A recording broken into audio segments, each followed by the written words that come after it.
baixa renda e esses créditos rotativos que cobram altas taxas de juros, numa situação de crise econômica, com desemprego e enorme precariedade no mercado de trabalho, significa um aumento ainda maior da desigualdade social no nosso país. E é certo também que esse endividamento, da forma como ele está se dando, ele não tem como contribuir, na verdade, ele dificulta o processo de uma possível expansão de um consumo privado, do consumo das famílias, que na verdade, no qual o governo atual parece estar apostando nesse momento. Então, essa situação, ela piora a situação de distribuição de renda no país e não contribui de forma nenhuma para a possibilidade de recuperação da economia.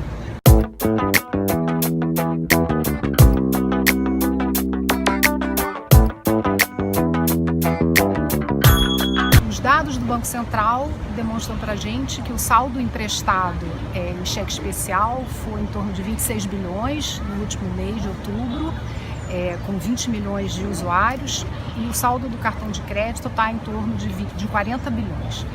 O rotativo, que é quando o usuário não paga sequer o mínimo exigido na fatura. Como se sabe, essas modalidades, elas cobram taxas de juros bastante elevadas. A taxa média está em torno de 300%, pelo qual ela está bastante acima da taxa de juros básica da economia oferecida pelos títulos públicos, que está em torno de 5%. E o mais grave é que estudos do Banco Central apontam que, para cheque especial, 45% dos usuários estão, na verdade, na faixa de salário de até 2 salários mínimos. E há também uma recorrência bastante alta com relação à utilização desses créditos. Esses usuários utilizam, em torno de 20% utilizam cheque especial ao longo de todo o ano e 50% utilizam durante 6 meses do ano.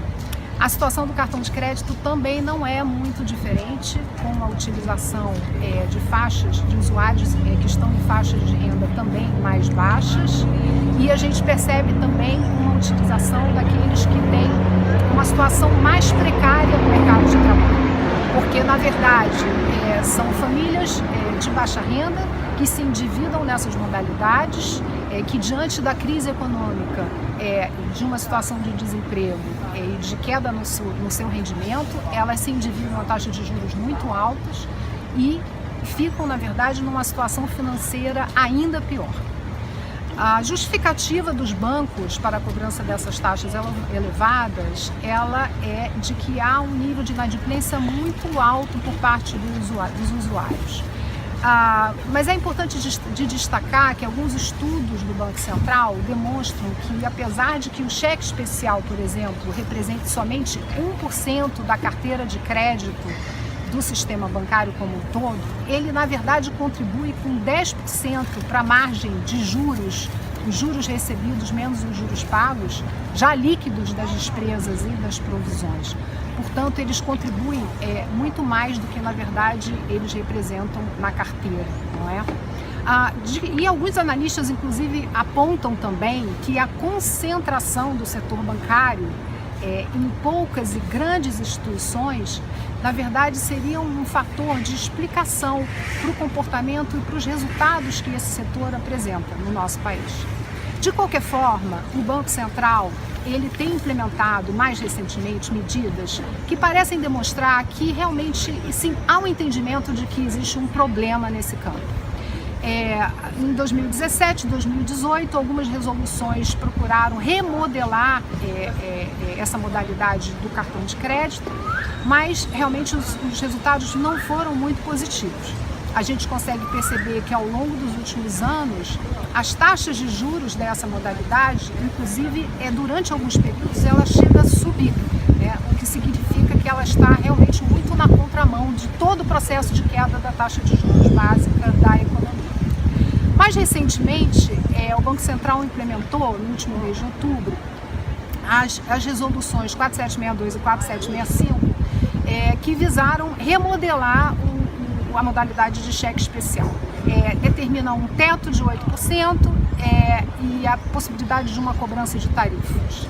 A gente não sabe exatamente o porquê do 8% e a gente não tem muita ideia de qual vai ser o resultado líquido do ponto de vista do usuário e das instituições bancárias desse novo arranjo. De qualquer forma, o que a gente tem visto é uma possibilidade muito grande sempre das instituições bancárias estarem se reajustando e promovendo novos arranjos que impedem, na verdade, os resultados efetivos das medidas que têm sido implementadas.